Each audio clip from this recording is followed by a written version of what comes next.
Vamos a ver. Ok, bueno, nos habíamos quedado en esta lámina en la cual estábamos mostrando la diferencia entre la política monetaria vista por los keynesianos y la política monetaria vista por los monetaristas, ¿no? Ojo, para los keynesianos, el dinero es bastante neutral, o sea, no genera inflación, ¿ok? Por lo cual ellos creen que se puede hacer política monetaria sin afectar seriamente a nadie. ¿Ok? Los monetaristas sí creen que eso produce inflación. ¿Ok? Pero el monetarista cree que los efectos en el largo plazo son neutrales. ¿Ok? Y por eso apoyan la utilización de política monetaria, pero siempre moviendo la base monetaria, no moviendo los precios, ¿no? Este, eh, eh, yo creo que ambos están equivocados. ¿Ok? Yo creo que el dinero no es neutral ni en el corto ni en el largo plazo. ¿Ok? Y creo que al final los efectos de la política monetaria son perversos en el corto, en el mediano y en el largo plazo, ¿no? ¿Ok? O sea que, y de hecho, fíjense que en Venezuela los precios de ninguna manera se estabilizan, ¿ok? Precisamente porque los keynesianos están equivocados y los monetaristas también, ¿ok? La otra cosa es que, y ahí sí, voy contra quienes creen que el dinero es que la tasa de interés es el precio del dinero. La tasa de interés no es el precio del dinero. ¿Ok? De hecho, la tasa de interés es, ya va, un momentico. No, sí se está grabando. La tasa de interés es el canon de arrendamiento del dinero. ¿Ok? No es el precio del dinero. ¿Qué significa eso del canon de arrendamiento? Y ojo con eso, no estoy usando una expresión que yo estoy inventando, ¿no? ¿Ok? Es más, yo creía que la había inventado, ¿ok? Pero después leyendo a los escolásticos, ¿ok? Me di cuenta que ellos también decían lo mismo, ¿no? Y después cuando lo leí en Turgot, también descubrí que ellos también decían lo mismo, ¿no? O sea que yo no estoy inventando nada nuevo, ¿no? El, el, el, ¿Cómo se llama? La tasa de interés es el canon de arrendamiento del dinero. De hecho, si, por ejemplo, ahorita al terminar la clase, a mí se me ocurre que yo bajo, ¿ok? Y me compro un cocosete, ¿ok? Yo pago el precio del cocosete y soy el dueño del cocosete y puedo hacer con el cocosete lo que a mí me dé la gana. Me lo puedo comer, se lo puedo regalar a cualquier persona, lo puedo botar, ¿ok? Puedo hacer lo que me dé la gana porque es mío y no le tengo que dar cuenta a nadie del cocosete porque es mío, porque yo pagué su precio, ¿ok?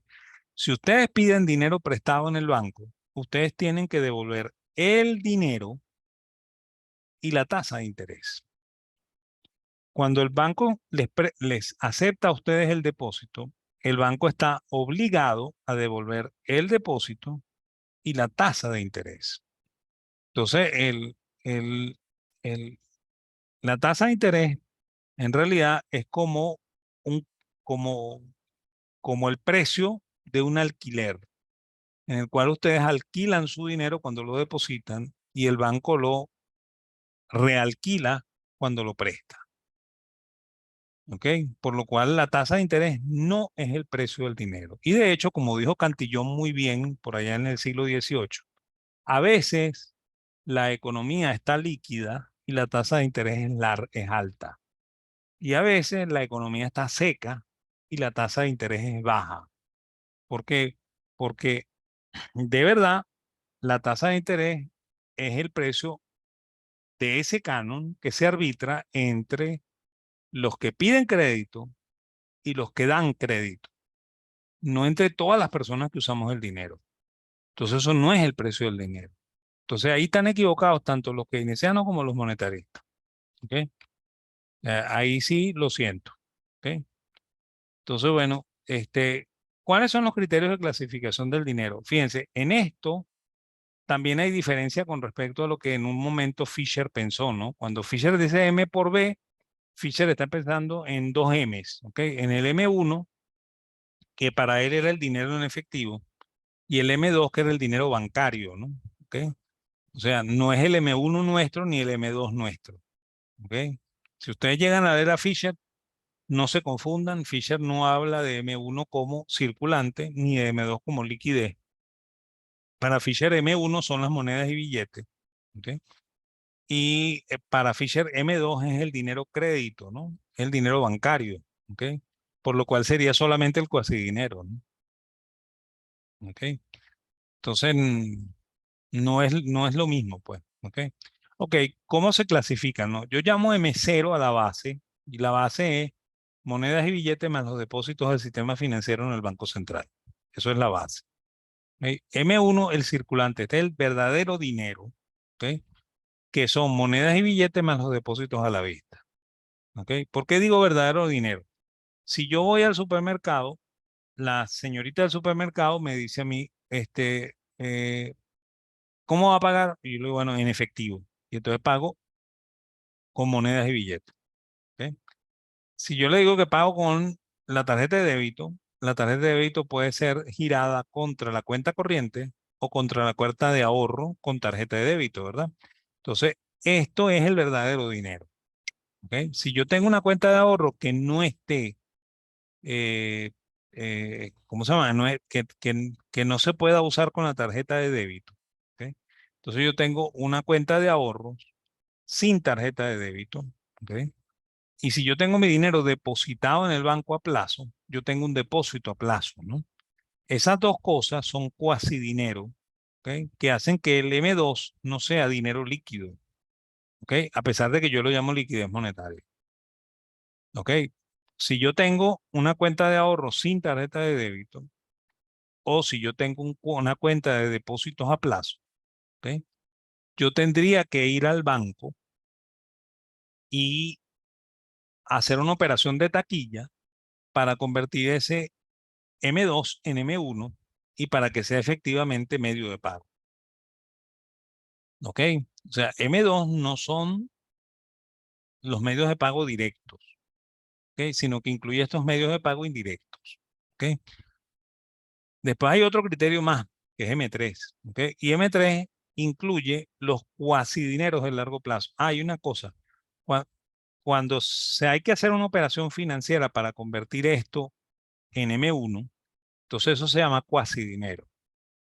¿Ok? Porque no es dinero líquido, pues. ¿Ok? El M3 incluye los cuasi dineros de largo plazo, ¿no? En Venezuela, el cuasi dinero de largo plazo típico era la cédula hipotecaria, ¿no? ¿Ok? Que hoy en día está en vías de extinción, ¿no? Pero en los Estados Unidos, aquí se ponen los bonos públicos, ¿no? ¿Ok? Aquí en Venezuela quisieron crear un M4 poniendo los bonos públicos, ¿no? ¿Ok? El bono público es un cuasi dinero. ¿Por qué? Porque si yo tengo un bono público, yo tendría que ir a la oficina de la casa de bolsa y decirle al señor de la casa de bolsa, véndame este título, ¿ok? Y me lo deposita en mi cuenta en el banco. ¿Ok? Entonces, eso es un cuasi dinero de largo plazo. ¿Ok? Entonces, bueno, como esto es un cuasi dinero de corto plazo, aquí debería entrar el papel comercial. Sin embargo, el Banco Central todavía no se ha dado cuenta de que eso existe ni lo mide. ¿Ok? Y como esto es cuasi dinero de largo plazo, aquí deben entrar los títulos valores de largo plazo. ¿Ok? Y otra vez insisto, el Banco Central no está pendiente de eso. ¿Ok? ¿Estamos? Ok. ¿Cómo se hace o sea, qué ocurre cuando hay política monetaria? Normalmente, ¿ok? Y de acuerdo a los libros, en los países serios, ¿ok? El Banco Central expande el balance, ¿ok? Cuando hace política monetaria expansiva, ¿ok? Porque se crean nuevos activos, ¿ok? Y se hace emisión contra esos nuevos activos, ¿ok? Por lo cual el balance original crece o se expande, ¿ok? En el monto de la política monetaria. Por eso que toda política monetaria siempre es inflacionaria, ¿no? ¿Ok? Porque lo que estamos haciendo es expandiendo los medios de pago, ¿ok? Y probablemente con lo que yo estoy amparando esta emisión son activos de poca calidad, ¿no? O sea, yo no estoy emitiendo contra dólares, no estoy emitiendo contra oro, sino que estoy emitiendo contra créditos que el Banco Central adquiere, bien sea porque le presta dinero a los bancos, ¿ok? O bien sea porque acepta bonos del gobierno, ¿no? ¿Ok? Entonces, esos nuevos activos son los que sustentan esta nueva emisión, ¿no? Y por eso decimos que es inflacionario, ¿ok? La emisión, este, siempre es inflacionaria, ¿ok? Tenga o no tenga respaldo, ¿no? ¿Ok? Cuando el Banco Central hace política monetaria contractiva, ¿ok? Depende de qué es lo que hace, ¿no? ¿Ok? Si la reducción es por venta de reservas internacionales, entonces probablemente la reducción es bastante muy antiinflacionaria y mejora la situación cambiaria, ¿ok? Porque se aligera la presión cambiaria cuando vende reservas, ¿no? Y esa es la razón por la cual cuando hay control de cambio, dado que el Banco Central generalmente impide la venta de reservas, entonces se generan escenarios mucho más inflacionarios que cuando no hay control de cambio. ¿Ok? Ok, si la reducción ocurre por créditos a los bancos que se pagan, ¿ok? Entonces, bueno, eso, lo que ocurrió aquí fue que se redujo el balance, ¿ok? Por ese tipo de política, ¿no? En ese caso, la política es antiinflacionaria y también contribuye a reducir la actividad económica, ¿no? Y esa es la razón por la cual cuando el Banco Central hace esto, normalmente entra en pánico cuando los precios empiezan a caerse, ¿no? ¿Ok? Porque cree que eso es peligroso, ¿no? ¿Ok? Y bueno, inmediatamente voltea el juego y pasa de ser contractivo a de ser expansivo de nuevo, ¿ok? Provocando más inflación, ¿no? ¿Ok? Es una locura, ¿no? Por eso es que les digo que es perversa, ¿no? ¿Ok? Ahora, fíjense, ¿cómo ocurre en Venezuela, ¿no? Y en Venezuela únicamente tenemos el caso contractivo, en Venezuela nunca hubo política abiertamente expansiva, ¿ok? Salvo, por supuesto, la emisión para financiar el déficit, ¿no? ¿Ok? Supongamos que el Banco Central quiere hacer política monetaria, en Venezuela se inventó el crear un pasivo político, de manera que el Banco Central actuaba emitiendo pasivos propios para hacer política monetaria, ¿no? Entonces, cuando eso ocurría, el Banco Central emitía un pasivo político con el cual recogía parte de los billetes en circulación, ¿ok? Él creía que ese pasivo era no monetario, ¿ok? Y por lo tanto él creía que estaba reduciendo inflación, ¿no? ¿Ok? O reduciendo presión inflacionaria. Lo que pasa es que cuando ese pasivo político se vencía, entonces el Banco Central se veía obligado a cancelarlo, ¿ok? Pagando intereses, ¿no? Entonces, en realidad, lo que era una política monetaria contractiva terminaba siendo una política monetaria expansiva, ¿ok? Porque el Banco Central pagaba el pasivo y además pagaba más dinero porque pagaba intereses, ¿no? ¿Ok? Y bueno, y eso generaba más inflación, ¿no? Y esa es la razón por la cual, como lo ven ahí contablemente, la razón por la cual durante el gobierno de Pérez y durante más o menos la mitad del gobierno de Caldera, el Banco Central hacía política monetaria y la inflación no cedía, ¿no? ¿Ok? Yo aquí tengo que reconocer una cosa, ¿no? Que lo que hicieron los, los ministros de Caldera después de la llegada de Teodoro, ¿ok? Efectivamente hizo bajar la inflación, ¿ok? Es más, de hecho, cuando llega Chávez al poder, el, el, la inflación era de un dígito, ¿ok? Y bueno, y Chávez volvió a este cuento de hacer emisiones a la loca para hacer política monetaria, ¿ok? Y destrozó todo lo que se había hecho en la agenda Venezuela, ¿no? ¿Ok? Es más, yo siempre, cuando me preguntan, lo digo, ¿no? Que a mí me parece que el paquete de Teodoro fue mucho mejor, ¿ok? Que el paquete de Pérez, ¿ok? A pesar de que Teodoro no tenía el currículum que tenían los economistas que estaban detrás de Pérez, ¿no? ¿Ok? Lo cual eh, a mí me parece muy interesante, ¿no? ¿Ok? Ok, así es como funciona la política monetaria. ¿Ok? Esa es la razón por la cual yo les digo que es perversa, ¿ok? Porque efectivamente termina afectando toda la economía. ¿Ok? Y bueno, bueno, aquí volvemos con el cuento ese de que la tasa de interés no es el precio del dinero, la tasa de interés es el precio del tiempo y es el canon de arrendamiento del dinero. ¿Ok? Es más, de hecho, nosotros hoy aprendimos este concepto del canon de arrendamiento del dinero, ¿no? Después cuando estudiemos futuros, ¿ok? Vamos a darnos cuenta por qué la tasa de interés es el precio del tiempo, ¿no? ¿Ok? Ese es de verdad el concepto de la tasa de interés, ¿no? Y bueno, todos los factores de producción, tanto la tierra como el trabajo del capital, son muy parecidos, ¿no? ¿Ok? Su precio siempre es un canon de arrendamiento, ¿no? Por ejemplo, cuando usted contrata a un trabajador, usted arrienda su fuerza de trabajo, usted no está comprando un esclavo, ¿ok? Ni está pagando el, ¿cómo se llama? Al trabajador por su vida, ¿ok? Usted está arrendando fuerza de trabajo, ¿ok?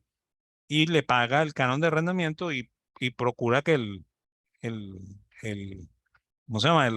Eh, el trabajador regrese a su casa, ¿no? ¿Ok? Por lo cual el activo se usa, pero no, no se destruye o tratan de no destruirlo, ¿no?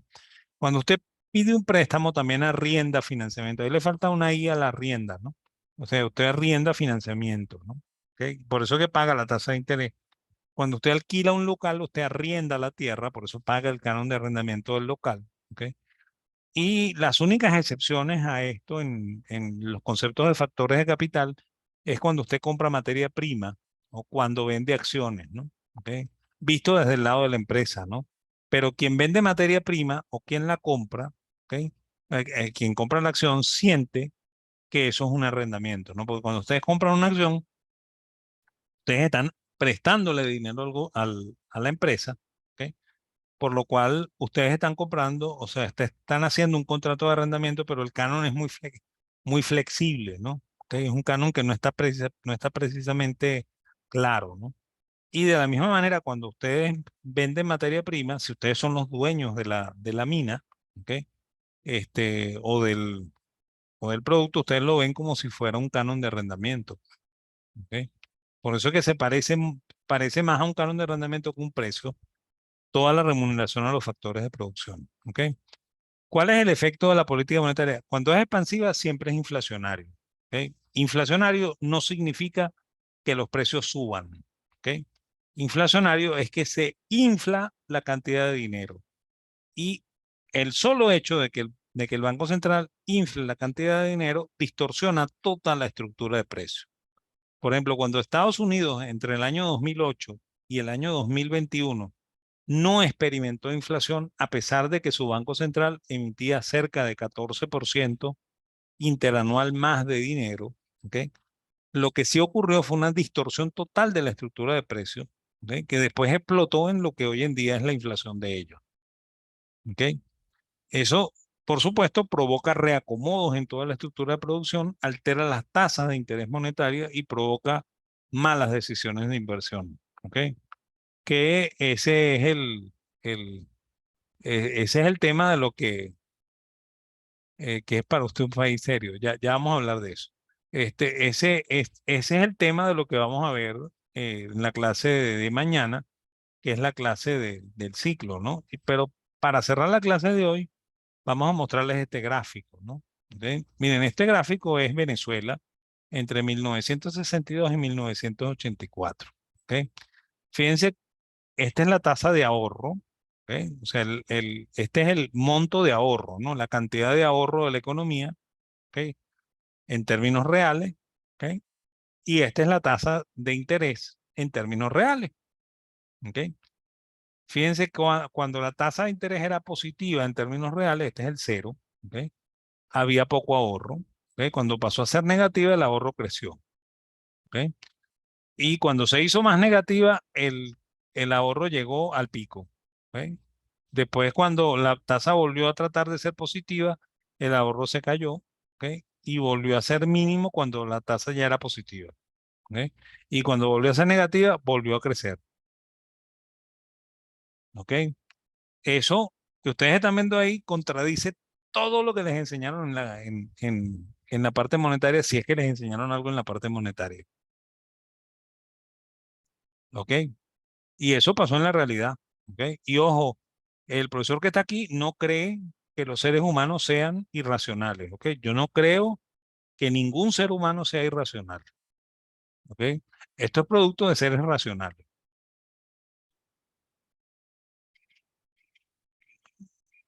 Es más, tiene una explicación perfectamente racional.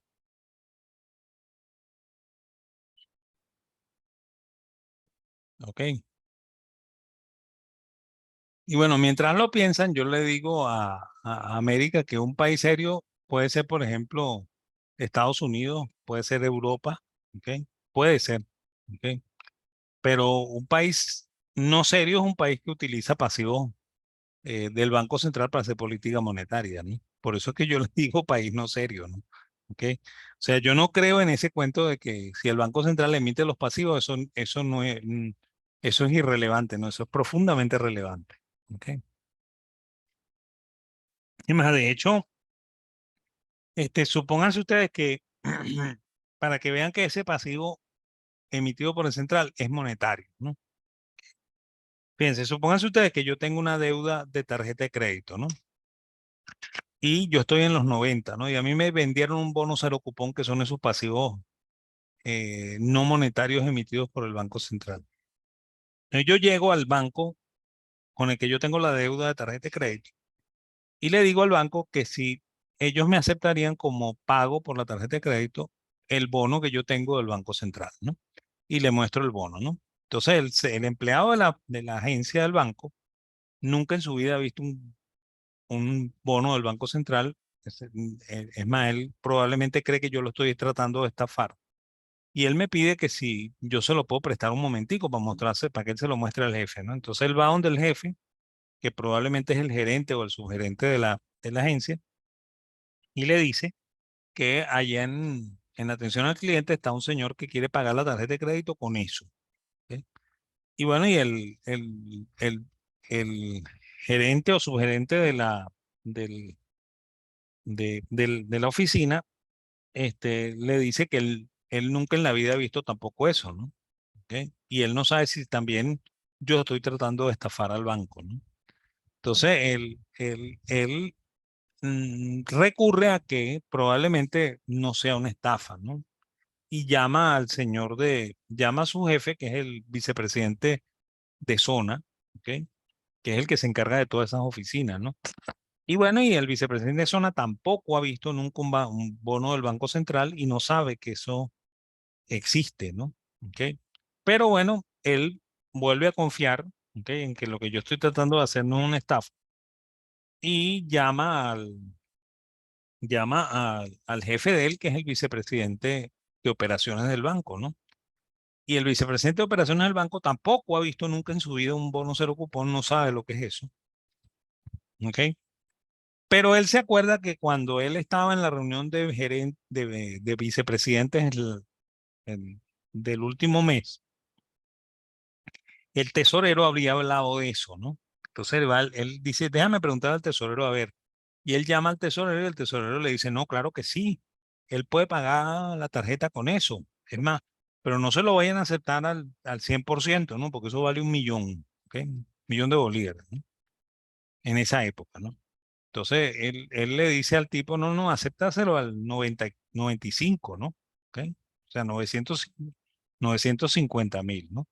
Y bueno, el mensaje viene en el mismo sentido, pero inverso. ¿Ok? O sea, el vicepresidente de operaciones le dice al vicepresidente de zona, el vicepresidente de zona le dice al subgerente, el subgerente le dice a la persona de atención al cliente y la persona de atención al cliente vuelve con el papel y me dice a mí que me lo van a aceptar al 92%.